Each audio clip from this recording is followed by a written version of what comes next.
Hurricanes, drought, conflict, disasters create persistent problems to the vulnerables, and hunger. 1 in 9 people suffer from chronic hunger.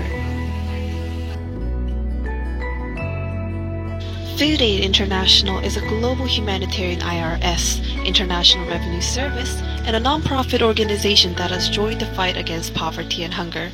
Through partnership with Kids Against Hunger, Food Aid ships malnutrition to support meals of starving people around the world.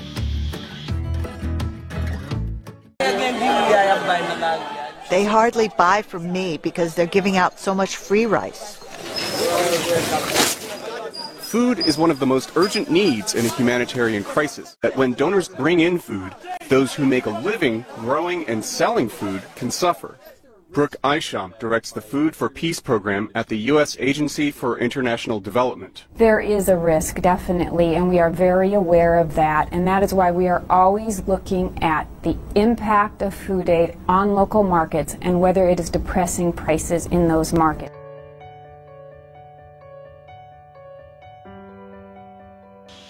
Providing food for people in developing countries and securing their most basic need. However, food aid has been controversial as developed countries use food aid as a tool to secure their market share in the developing countries.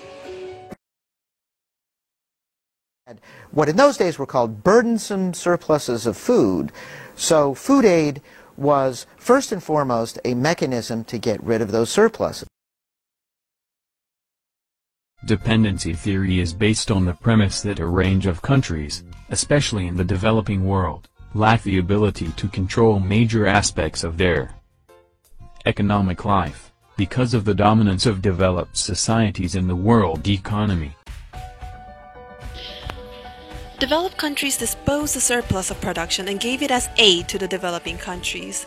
As a developing country becomes dependent on this food aid, then its market share of the country's food production increases. As the share increases, the developing country's own agricultural industry will fail. This is rather acceptable when the developed country gives the food aid. The real problem is when the food aid stops. If there are no more surplus food aid production left, then the developing country will be drastically affected. The question now is whether there will be enough jobs so Haitians can support themselves, or whether the country will again face the dilemma of food aid.